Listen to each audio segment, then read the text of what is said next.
Raise your hand if you're wearing long johns right now. Me too. Wait, why can't they be called Long Janes? Sexist!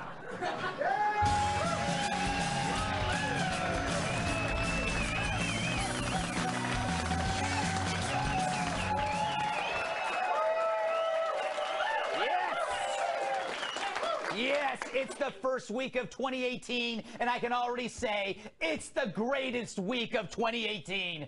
It is! Danger, intrigue, chaos, and that's just in Joy Behar's head. Trump needs to be medicated and hospitalized at this point, or he is going to just kill all of us. Well, that's rich. Behar commenting on sanity. It's like Harvey Weinstein commenting on feminism. Anyway, 2018's been great. The high point so far, right out of the box, Trump tweaks everyone with a tweet about North Korea's nukes. The media response, like my favorite scene from Total Recall. Get ready for a surprise. It was a cavalcade of convulsions. He is not merely being cavalier with a threat about nuclear war. He's being cavalier in a way that makes him seem demented and deranged. This is not how we plan to start the broadcast, but President Trump has just tweeted, and it is almost literally a bombshell. Perhaps never have we seen a man whose profound sexual and masculine insecurities are literally threatening to annihilate the planet. Oh, my. Okay, Captain Therapy. Someone's projecting. But nice hair, I gotta say. Anyway, it's like the world's ending, but I bet there's a drug for that. Which is what the president is saying about nuclear war, bragging about... Has the media convinced you that the world is about to end? Former director of national intelligence thinks that the kind of statements the president's making are dangerous. What are we doing? We've got to hide. Why? Because this president has brought us to the brink of nuclear annihilation. Again with this. I gotta go. Are people taking you less seriously every time you try to tell them the world is ending? You should stop worrying about the bomb and use the bomb. The bomb? It's called Apocalypse. Never heard of it. How's it work? Apocalypse is the FDA approval pending formula that will seal your lips together permanently, so other people don't have to deal with your breathless hysteria. Sounds too good to be true. Let me give it a shot. Does this make America less safe? I would have to say yes. Not simply on the authority of somebody like James Clapper, which is considerable, but just everything we know about this. We know that the Chinese conflict... Too late now. Order Apocalypse today. Side effects may include never speaking again.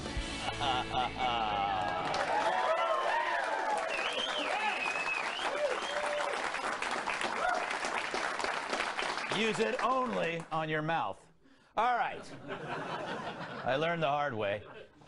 Lights were off in the bathroom.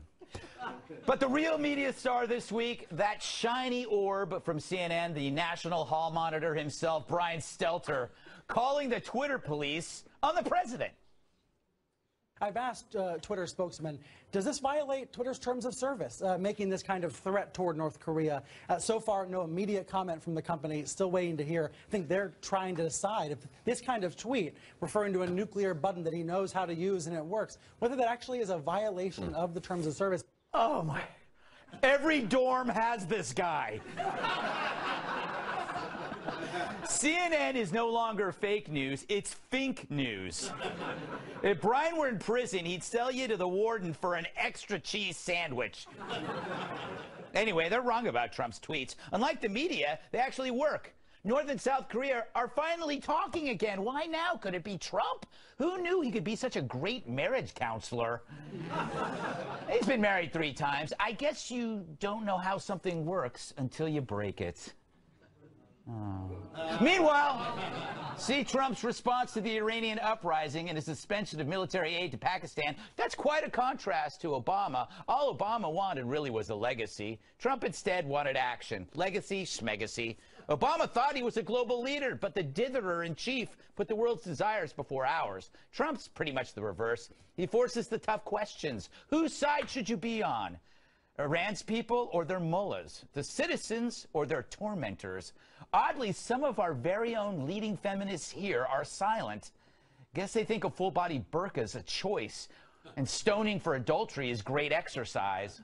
Meanwhile, the stock market gained 1,000 points faster than ever. There's a surprise. Companies react positively to a president who creates a healthy business climate. Who knew that could happen? But instead, the media focuses on a book detailing chaos right after the Trump win, as if that's a surprise. No, it's a reminder that a Clinton or any other crony didn't get in, and that they got beat by someone with way less knowledge specific to their expertise. And that's gotta hurt. A non-political salesman crushing you? It's another historical first. This isn't just a presidency, it's a phenomenal roll of the political dice that reveals 3 essential truths. That politics only damages people who place too much emphasis on politics. That our system is bigger than any one person, and that people can't surprise you. You think Kim Jong-un or Bill Kristol saw this kind of Trump coming? Do you think Trump saw Trump coming? Who knows? All I know is it's been a pretty good week. The economy, energy, shrinking government, foreign policy is nothing if not bold. And it makes me wonder, what can be better than one Trump? Ask you to tune into the screens, and then I'll continue from there. Thank you for being with us today. The historic tax cut I signed into law just 2 weeks ago before Christmas is already delivering major economic gains. Hundreds of thousands of Americans are seeing larger paychecks. That may be the weirdest thing I've ever seen. And I have a mirror above my bed.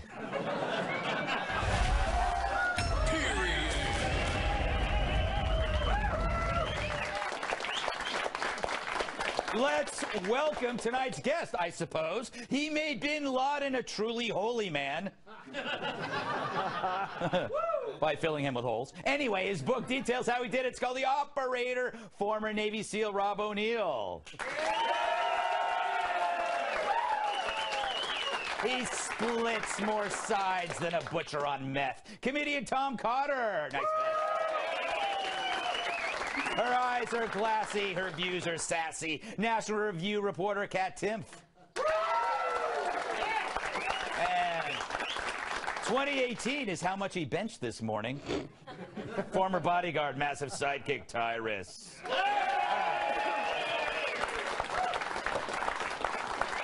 Rob, I'm going to ask you how to rank the first week from 1 to kumquats.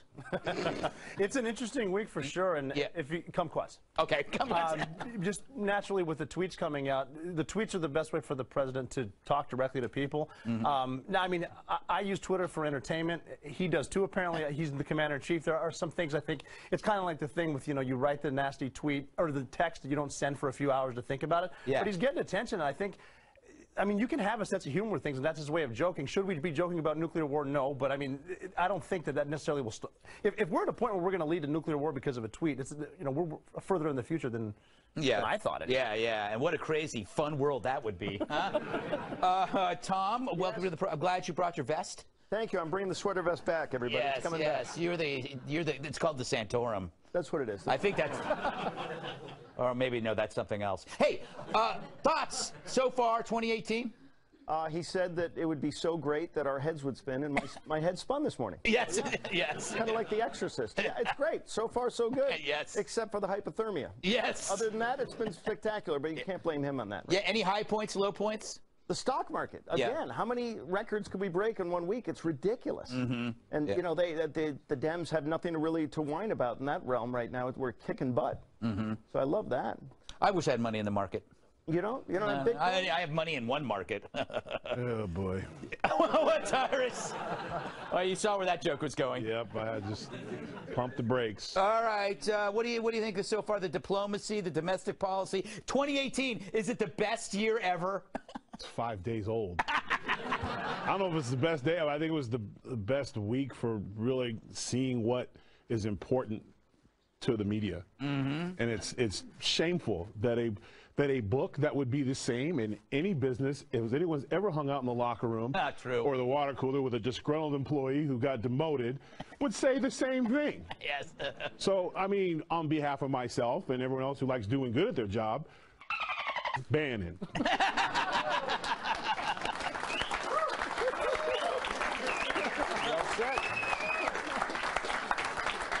Hey, Greg, I haven't been on the show in a while, but we're not live. No, we're not live. No, that'll be like a beep or maybe a dolphin sound would be nice. I like that. A dolphin sound.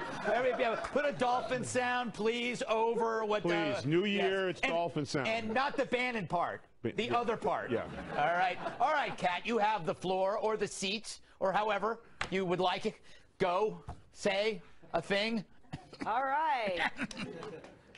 Let's see. At the risk of being called a cuckservative, yes, I did not love the tweet. But that was really my reaction. I was like, yeah, I don't love this. And then I went on about my day with zero concern about being blown up whatsoever. Yes. I don't understand why you can't just kind of not like something anymore. Right. That's not an option. You have to be convinced it's going to kill you. And I have enough stuff to worry about killing me already. That's true. That's true. Me. For one. Yes. So that's a small threat. Yes.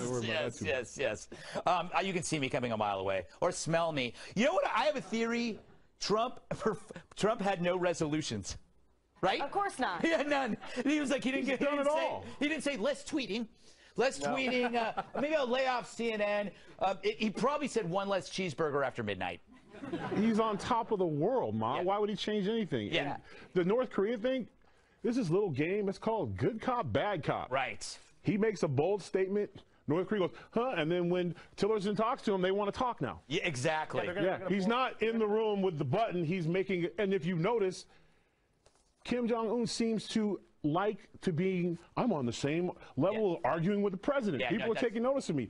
Oh, you know what? Call South Korea. Let's talk to him. So, I mean, he's not really going to push the button, jackasses. He's making a statement that draws attention, and everyone looks at North Korea and agrees, oh, well, you know what, maybe we need to do something because it's true, his button is bigger than ours. I just hope before the show tapes and airs, he doesn't push the button because you're going to look really stupid, Tyrus.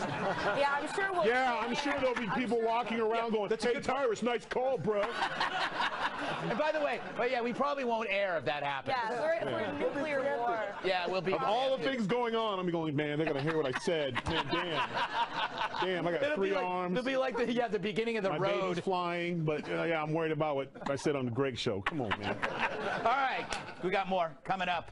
Donald's giving out awards to people in the media. I hope I get best pecs. I've been working out, you know. Later, Kat Timpf's Masterclass, which means she's an expert at something. Finally!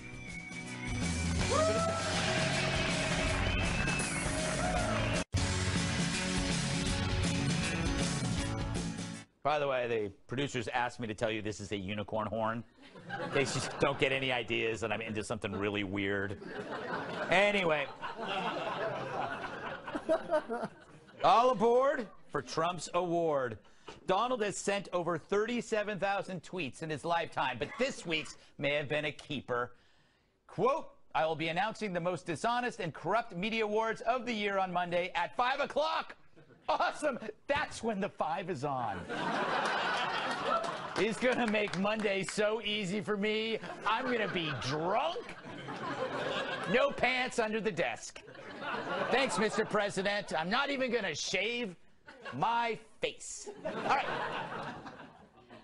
But that award name is kind of a mouthful. The most dishonest and corrupt media awards. How about we just call them the Discos, which is short for dishonest and corrupt. See, Discos. And it'll cover dishonesty and bad reporting in different categories. Although I'm not sure what that means. Maybe Trump's breaking it down by gender, like worst male performance, worst female performance, or by policy, worst domestic fake news, worst foreign fake news, or the big one, which I guess would be the best picture of fake news, my vote's for Brian Ross and his overblown story about Donald Trump and Russia, which led to this. Breaking news. Oh, my God. Oh, breaking news. ABC News' Brian Ross is reporting Michael Flynn promised full cooperation to the Mueller team and is prepared to testify that as a candidate, Donald Trump directed him to make contact with the Russians. Yeah! That didn't work out. I think the breaking news there was that you could read. Anyway. Poor guy got suspended. Anyway, all right, Tom, what do you make of these awards? there's going to be 5,000 nominees in each category. First of all, it's a train wreck. I watched another network that rhymes with CMM on the night that Trump was elected at 3 in the morning just to watch them have a nervous breakdown. Yeah, They were literally tears. I know, there were people crying. Stephanopoulos was like weeping. Yes. So I just think it's going to be a field day. You know, that's why he tweets, because he needs to connect with people directly, and because the media is just going to besmirch him and throw him under the bus at every turn. Besmirch? Sorry. I said besmirch. I did.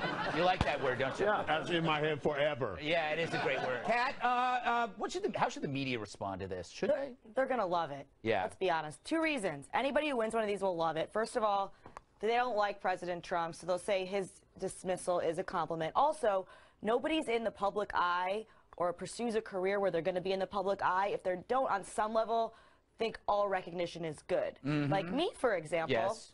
I won the messiest desk award every single year in grade school. And I know that it's not technically an award, but I was getting my name out there. You know, it's true. It's true.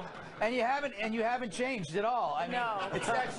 it's spread beyond your desk, I am afraid. Well, now that my desk is so messy at work, other people just put their trash on it because they assume I won't notice. Yeah, they're trash. It's their it's not all, it's about 70% my trash. Yes, that's... That 30% is very rude. All right, Rob, do you think, I think this actually helps the media. He helps the media because I call it the PTW, prove Trump wrong effect. So you know you don't want him to have any ammo, so you actually better yourself. Well, I mean, they're taking advantage of this right now. They're putting out ads in Times Square and front page things in newspapers. True. With Trevor Noah and Stephen Colbert. They're having fun with it, and I wish it could be at a point where you could make light of some of the stuff, and maybe one of the things where we learn from differences, not from all agreeing. It's like for me, like patriotism isn't where you know, we're like Joy Behar cheering because the president might fail, which means the country might fail, and my party wins. You know, we should be for America. I don't know what the point I'm getting at, but there's no. But I mean, even at a point of working for Fox News, and all of a sudden when Fox News says something must be wrong and everyone else is right, you know, it's just this weird this political thing. Hillary Clinton, 33,000 deleted emails after a subpoena from Congress, and they're like, oh, that was just misplacement. You don't misplace 33,000 emails, and then in case you can't find the delete folder, you go outside and shatter the damn hard drive. Yeah, I know. But they won't report that because that was just, she just didn't know what she was doing. If she deleted, I just want to know how to do that. If that turns out that it's true, because that's a lot of pressing, Tyrus. A lot of pressing. All right. That's your life. That's going to be your life. All right. What do you make of these awards? Well, you know, not just the awards, but it's actually besmirched the NFL. Ratings are down on all the other major things because of all this feud between President Trump and the media. Yeah. And I think most of these reporters, it's an award. I bet they'll rock the trophy. Yeah, that's true. I bet they'll take it. They'll be like, oh, I'll wear it as a badge of honor. Oh, it is. Yeah. Is there a check? Yeah. I mean, literally, they will not resist, because if it was really about their integrity or whatever, they wouldn't acknowledge it. Just like they tell you, ignore somebody or whatever, they wouldn't acknowledge, but they are acknowledging, because one, it'll get them some more ratings. People will want to see what their response is. And two, if he does, and usually President Trump, everything he does is big time, there'll probably be some lovely trophies to the point where I might want to drop some lies about him this weekend so I could possibly pick one up. Here's one better.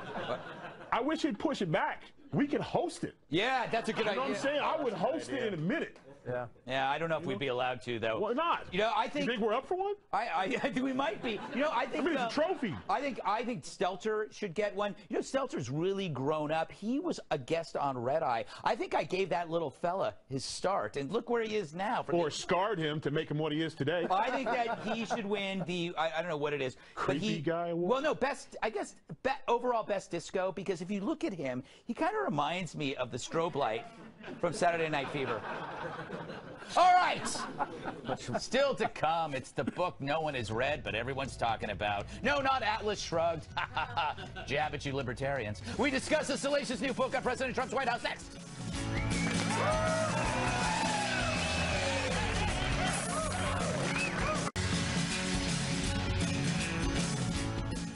Trump's no lover of this hardcover. I speak of the scathing new book, Fire and Fury, inside the Trump White House, which describes the dysfunction and infighting during the 2016 campaign and the first year of Donald Trump's presidency. The White House called it trashy tabloid fiction. And earlier this week, the president had sent a cease and desist letter to stop publication, but the book was released on Friday. I've already read it, meaning I'm lying. I didn't. Anyway, here's the gist from what I can tell from the excerpts. Trump is just like us, in that he was surprised he won. Some of his employees get annoyed by him. Every boss has those, except me, of course. I am beloved. He eats cheeseburgers in bed. Don't we all? You should see what I eat on the toilet. Oh, stop booing me. And on the first day on the job, there was chaos. So what? We knew that already. And besides, every first day or week on the job is hell. It still is for me. Here's me trying to drive myself to work today.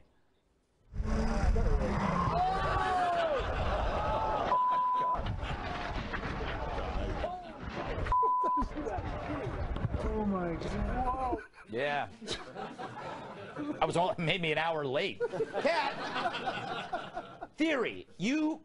Everybody says about their boss. God knows what's been said about me, you know, by other people who happen to work with me. Who knows? Isn't that normal, Kat? Yeah. Don't you dare tell Yeah, it is normal. It is normal. No, what do you Kat. think yeah. No. But what I don't understand is why this person was allowed access to the White House in the first place. I mean, that just doesn't make any sense. You're going to have somebody who is known for doing this kind of stuff and saying, yeah, come on over. I mean, President Trump says he didn't give him any access, but he loves attention so much that I'm certain that he absolutely did. But that's like if you really liked a guy and you went on a date with him and then invited a gossip columnist who's also that guy's ex-girlfriend. That's how bad this is. It is. I do think that maybe he didn't think about it all the way through, Tom, but he's not a politician. No. This is what happens. I think Bannon was friends with this guy, right? And didn't he have him in here? That's my hypothesis. I'm going with it. You want to make fun of a hypothesis? There it is. No, I like to besmirch. All right, we'll go with I've always wanted to use it in a sentence, bro. And you put it out there for me. Besmirching Trump, so it's perfect. I love when CNN reported it. They kept saying Wolf, which is the guy's name, but you're thinking it's Wolf Blitzer, so you think it's credible. It's not credible. It's not credible. I mean, I think, Rob, that some of it, a lot of the quotes are real, but he uses it to shape a story. Well, they're going to find out soon that a lot of the quotes aren't real. The most surprising thing you're going to find in the book, though, is the button on the desk, the magic button they keep talking, actually opens a trap door to drop the person into a bondage dungeon that was built by Bill Clinton and Matt Lauer. Oh, I had no... You can see that one. Nice. I might have made that up. I think that's in page 75. Yeah, I haven't gotten to that part, Tyrus. You already talked about this in the A block, but you get a second stab at it. How about it? Man. Bannon, man, he's terrible. Listen, you are 110% right. This was clearly one of those issues where Trump's loyalty has come back to bite him on the ass. Bannon was probably 100% behind this guy's access. From what I've seen, the book is pretty much him bitching, and it's also during the time when he was losing favor. Trump looks to me like he runs he ran his campaign and he's running his presidency a lot like his TV show, where he has groups of people working against each other, so he gets the best idea, so people compete. So of course, when you compete, you're going to talk trash, bury, sabotage, stab people in the back. Remember you stabbed me in the back? They do things like that. I'm kidding. She never did that. I stabbed her in the back. But the point is, they fight. It's a pit. And then the best idea, then he picks them, and whoever gets favor, the president gives that. Ivanka got favor, so Bannon got pissed. He was writing good stuff about the president during the transition, and President Trump noticed that, and that's how he's going to get access. This guy's writing good stuff, so we're going to let him in, and there's going to be chaos with any turnover, and this guy's a wolf in sheep's clothing, if you will. See what I did there? I like it. Well done. That was good. But he knew that. I don't get it. If he got favor with the White House, they're going to let him in and just trust him because they weren't part of the swamp at first. They don't realize that the media is not going to be that honest, and they'll never trust anyone ever. Yeah, well, that's true. Ever. Including all you. The microphone is always on. Yeah, that is Everything's true. on. By the way, no, the cell phone is now a recorder, but have you noticed that this guy, Michael Wolff, he reminds me of somebody. Do we have a side by side? Glasses on. I have to defend Michael Wolff and I think he's a good writer. I've said this before.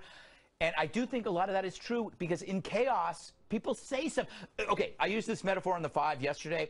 Like when a sports team is going under transition, when they're getting new coaches, there are players that are angry. Yeah, there are players that are angry and players that are going to stick around. And the players that are angry are going to be talking crap about the other guy. And by the way, you know this happened in the Clintons. You know this happened to Obama. The problem, I think, with the book is that he shaped it too much to form a narrative, to be a story that he wanted to tell. So the little pieces might have been true, but then what he did was he took them out of context and shaped it into a book that is selling like hotcakes. By the way, do hotcakes sell? I don't know. No. Boy, that's a really bad old joke, isn't it? Yeah, thanks for the courtesy laugh. Killer of Bin Laden. Call me when you've done something. I host a show. All right. Coming up, is he out to impede your weed? Jeff Sessions' new policy on legal pot. That's next.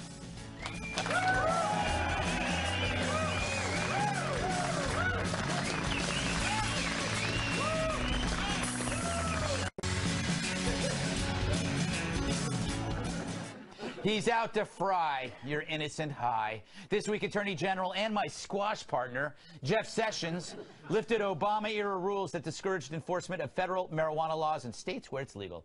In a one-page memo, my favorite kind. Sessions says when devoting resources to marijuana cases, prosecutors should consider the seriousness of the crime and the impact of the community. It's still unclear if Sessions' decision will impact sales of the drug, but in places where legal pot has flourished, lawmakers are not happy. Here's Colorado Republican Senator Cory Gardner. Then Senator Sessions told me that marijuana simply wasn't going to be on President Trump's agenda. That was back in the spring of 2016, and up until 8:58 this morning, that was the policy. One tweet later, one policy later, a complete reversal of what many of us on the Hill were told before the confirmation, what we had continued to believe the last year, and without any notification, conversation, or dialogue with Congress. Completely reversed. Dude, mellow. Somebody get him an edible. What we had continued to believe the last year, and without any notification, conversation, or dialogue with Congress.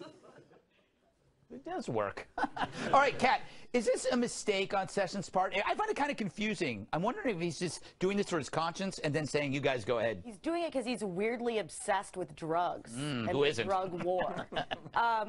There shouldn't even be federal power in this area to begin with. Supreme Court ruled that it's because of under the powers for interstate commerce that the federal government even has control of this at all. And I think that doesn't make any sense. And I think anyone would say it doesn't make any sense.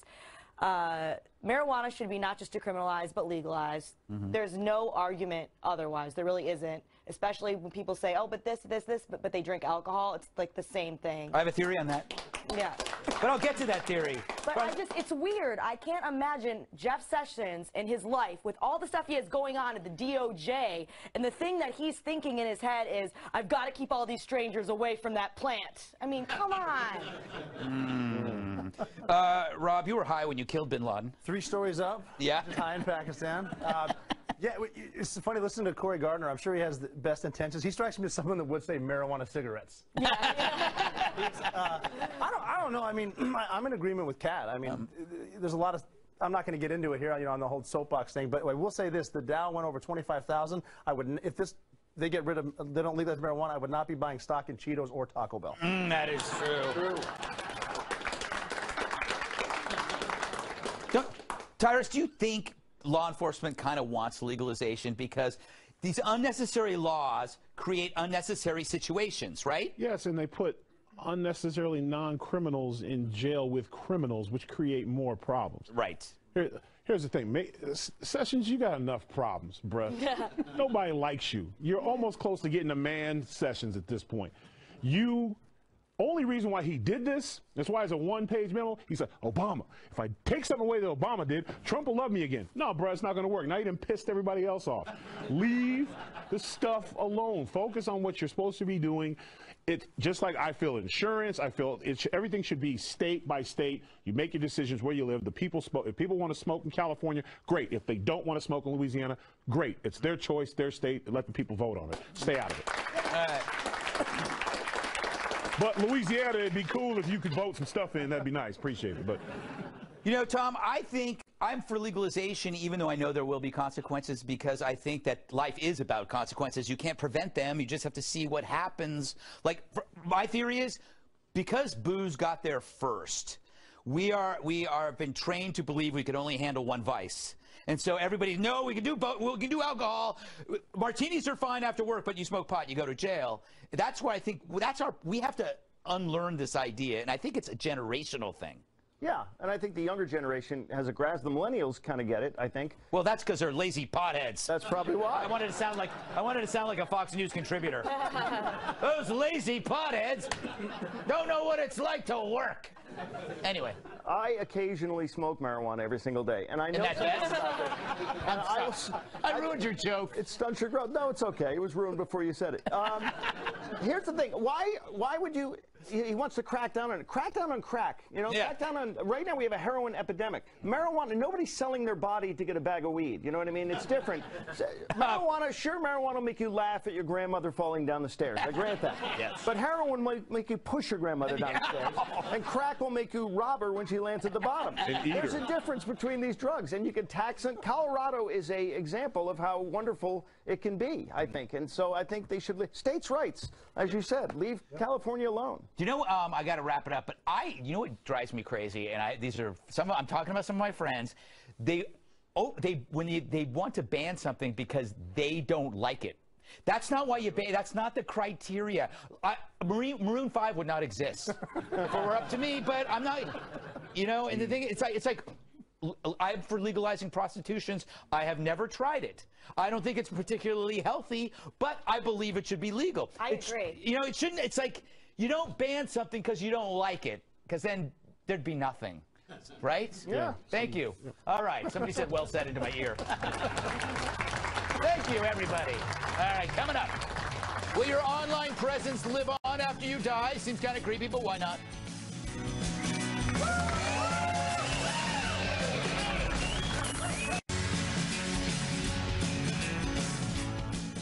Now, before you post something on social media, ask yourself this. Do you want it to live on long after you're dead and accessed by others when you're 6 feet under?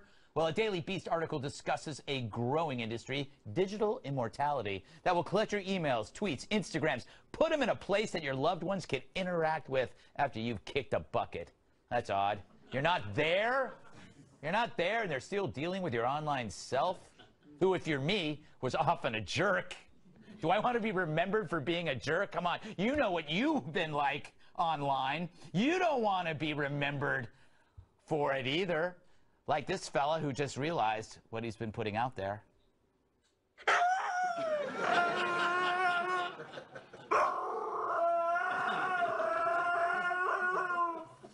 Amen. Tyrus, my worst self is online. Of course you'd go to me, right? Man, come on. Why? Is this going to be like your computer history and stuff, or like just stuff you posted? Stuff you posted. Oh, cool. Yeah, I'm with that. Yeah. All right. I just don't, you know, I don't want George the 12th or Tyrus the 3rd being like, great-grandpa did all that? Yes, that's exactly my point. That's why my post is weightlifting, wrestling, and sitting on here. It's just generic, safe stuff.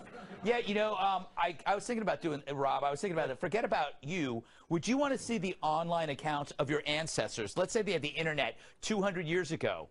Wouldn't that kind of kill the mystery? Oh, that is. Well, I mean, they're making a lot of money with the whole Ancestry.com. Right. But I don't want a great company, I might add. I don't want to be the jackass that's been dressed in lederhosen for 40 years only to find out we're not German. Now all of a sudden I'm going to buy a kilt because I'm a loser. I don't get that whole thing. But like, I'd have a problem with stuff in the future because I have a hard enough time. I take a flight from like New York to L.A., had a few cocktails, and I tweet, and the next day I got to hit delete. Oh, I know. I don't need 35 years from now seeing some of the ridiculous stuff I came up with It lives. It lives. I feel bad enough when I'm the guy in first class saying, "Whoa, buddy, there's a bathroom in the back. Beat it, beat it." And Greg, to go back to your point, I come from what you would say a diverse background. I think if we went back 50 years to some of my relatives on opposite sides, it'd be a little rough. We're going to escape. These guys can't keep us anymore. Oh, I wish they'd try to escape. Hashtag shoot you down. That's why you lost a foot. Oh, yeah, that's why your kid's light-skinned, boss. You don't want to see, you know what I'm saying? We don't want those. That, you know, it is a fair point. You know, I'm just saying. I'm erasing. Tom, what if we had, like, all the online archives of Abe Lincoln and it turned out he was a real jackass? We don't want to know that. Yeah. Well, thank God they didn't have the internet back then. Well, how do we know that? Well, he could have destroyed it before. He may have. He may have. That could have been the reason why John Wilkes shot him. It was over the internet. He was really famous for writing the letters and putting them in the desk and not sending them. What if they found those and made a robot out of that? Exactly, a robot scroll. That's right. You can't. I think things are taken out of context. I have 3 sons, and I'm terrified of the stuff they're already going to find out about me, and I'm still alive on the internet. Stuff that I posted or put in a video. So, yeah, I think it's horrible if that's going to live on in perpetuity, right? Perpetuity? You good with that? Perpetuity? Okay. You'd be, you know, you'd besmirch perpetuity. Yes. You don't want that. The name of my next album. It's jazz fusion. You know, Kat, there's going to be no need for parchment, right? Because there'll be no artifacts. Everything is on Twitter. I think that we already don't really have a need for parchment. Well, artifact. You know, like you go, oh, here. This is the Declaration of Independence. No, I'm saying, like, are you going to have like your Twitter scroll under glass in your little museum? Yeah, and like instead of the diaries that you've never, like the found diaries, they'll just be podcasts that you recorded and thought no one would ever listen to, playing over and over. I don't understand why anybody would want this. I kind of do. Really? Because, like, what kind of conversation are you going to have with them? Like, hey, what did you do today? I was charging all day. Like, you know, like... I understand having mementos, but the idea of creating... Like, I think what you're talking about is the ultimate effect, which is to create a facsimile of you. So somebody can say, hi, Kat, how are you? And it's like, hello, how are you? I don't talk like that at all. No, I am a libertarian. Actually, that's pretty good. Are they going to add this, though, with the cryogenically frozen people? Like Ted Williams is partially frozen. His head's somewhere. Oh, I'm definitely going to do that. Yeah. Nah, that's a bad idea.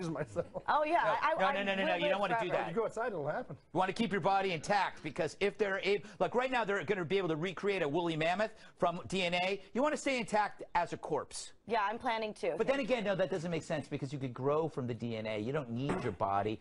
You know, we should discuss this for the next Why is it so bad just to die and move on? That's true. Just let go.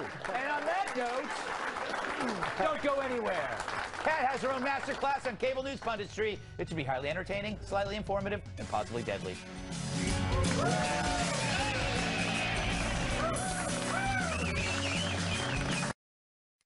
Time for final thoughts. Kat? Thank you, Greg. So I recently discovered an amazing website called Masterclass.com. It's full of great videos of top talents in their respective fields teaching what they do best. For example, Martin Scorsese teaches directing, or Gary Kasparov teaches chess, or Samuel L. Jackson teaches acting. So I decided I really want to teach my own masterclass. Here's the trailer. If you only want to wear your real hair, then this is not the class for you. But if you're willing to wear enough makeup to drown a small rat, then I could be speaking to you. After taking this class, you'll learn not just how to be on TV, but how to be TV. Cable news is all about having good reaction faces. Let me see your guys' disagreement face. Why are you smiling? Would Tucker Carlson smile? I'm sorry. Get out! I can't even look at you right now! We're gonna tackle all the things you need to know to be a cable news talking head.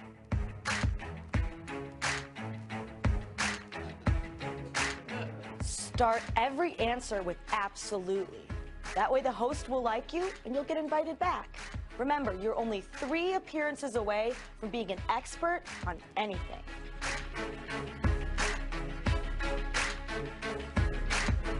You're going to learn to form a strong opinion on any topic in 5 minutes or less. What do you do if the host asks a question and you don't know the answer? Answer with a question of your own.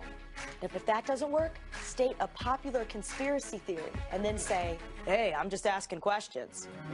You might find that anyone can do this job. I made a decision that I didn't want to die alone in an apartment with my cats. Being able to get out of the house, to earn money, to buy food, so I don't die, has been an incredible journey. And remember, food in the green room is free and unlimited, so take as much as you want.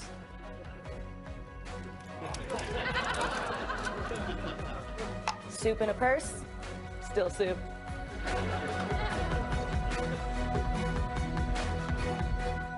I'm Kat Timpf, and this is my Masterclass.